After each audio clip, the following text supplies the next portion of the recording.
नमस्कार बंधुरा राखी kitchen with homemade food चैनेले आपनादेर सकलके आमंत्रण। आमी आज हाजिर हয়েছি কচু শাক रेसिपि निये। এই কচু শাকের নানা রকম রেসিপি হয়ে থাকে, তবে তার মধ্যে ইলিশ মাছের মাথা দিয়ে কচু শাক রেসিপি অনেক পুরাতন একটা জনপ্রিয় রেসিপি। আজকে আমি শেয়ার করব আমি কিভাবে বানিয়ে থাকি। চলুন তাহলে দেখে নেওয়া যাক। এর জন্য প্রথমে আমি দুটি প্লাস্টিক নিয়ে নিয়েছি। আপনারা ভাবছেন প্লাস্টিক দিয়ে কী হবে? আসলে ঘরে যারা কচু শাক কাটতে ভয় পান এটা শুধুমাত্র তাদের জন্য। এখানে হ্যান্ড গ্লাভসও ব্যবহার করা যায়, তবে প্লাস্টিক যেহেতু আমাদের হাতের কাছেই থাকে তাই আমি এটাই ব্যবহার করেছি। এবার গার্ডারের সাহায্যে ভালো করে আটকে নিলাম। এবার চলে আসি শাক কাটার পর্বে। প্রথমে কচু শাকটাকে নিয়ে একটা পরিষ্কার কাপড়ের সাহায্যে ভালো করে মুছে নিতে হবে। কচু শাকের এই ভেতর দিকটা অনেক নোংরা থাকে, তাই একটু ধৈর্য ধরে ভালো করে পরিষ্কার করে নিচ্ছি। এখন বাজারেও কচু শাক কেটে বিক্রি হয়, তবে আমার মনে হয় ঘরেতে কেটে পরিষ্কার করে নেওয়াটাই বেশি ভালো হবে। এভাবে প্রথম কেটে নিলাম, তারপর কচু শাকের এই জায়গাটা বাদ দিয়ে দিতে হবে ভালো করে। তারপরে আঁশগুলো ছাড়িয়ে নিচ্ছি। এভাবে আমি প্রত্যেকটা শাকই কেটে নিয়েছিলাম, যা আপনাদের কাছে দেখানো হয়নি। ভালো করে কেটে নিয়ে ছোট ছোট টুকরো করে নেব। তারপর গ্যাস অন করে একটা কড়া বসিয়ে দিয়েছি।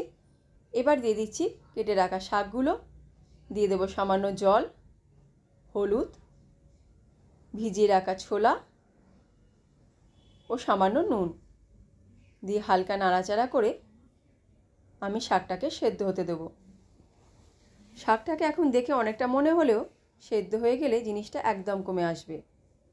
এবার সেদ্ধ হয়ে গেলে জিনিসটাকে জল ঝরিয়ে রেখে দিতে হবে। এবার চলে আসি মেন পর্বে। কড়াই দিয়ে দিলাম পরিমাণ মতো সর্ষের তেল। তেল গরম হয়ে গেলে এবার মাছের মাথাগুলো একে একে আমি ভেজে নিচ্ছি। ভালো করে উল্টে পাল্টে ভেজে নিতে হবে।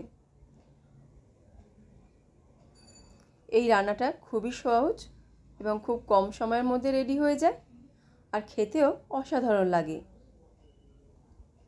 মাছের মাথাগুলো আমার ভাজা হয়ে গেছে। এবার একটা পাত্রে তুলে রাখব।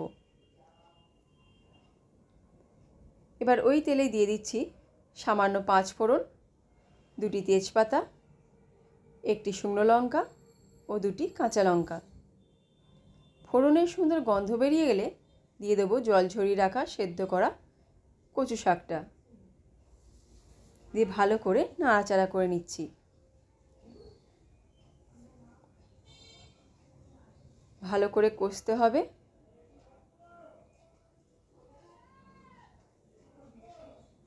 এবার দিয়ে দেবো সামান্য নুন, সামান্য হলুদ গুঁড়ো ও সামান্য লঙ্কার গুঁড়ো। যেহেতু আগে কাঁচা লঙ্কা ব্যবহার করেছি তাই এখানে লঙ্কাটা একটু বুঝে শুনে দিতে হবে। এবার দিয়ে দিচ্ছি ভেজে রাখা ইলিশ মাছের মাথাটা। ইলিশ মাছের মাথা দিয়ে বেশি ভাঙার দরকার নেই, নইলে খাওয়ার সময় মুখে কাঁটা পড়তে পারে। ঠিক এইভাবে ভেঙে নিয়ে নাড়াচাড়া করলেই হয়ে যাবে।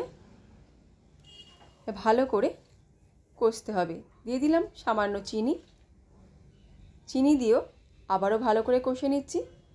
যে কোনো রান্নায় ভালো করে কষলে এর টেস্ট অনেক বেড়ে যায়,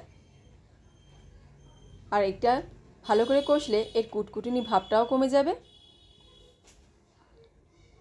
যখন দেখবে এ থেকে তেল ছাড়তে শুরু করে দিয়েছে আর কালারটা চেঞ্জ হয়ে গেছে, বুঝবে এই রেসিপিটা রেডি হয়ে গেছে।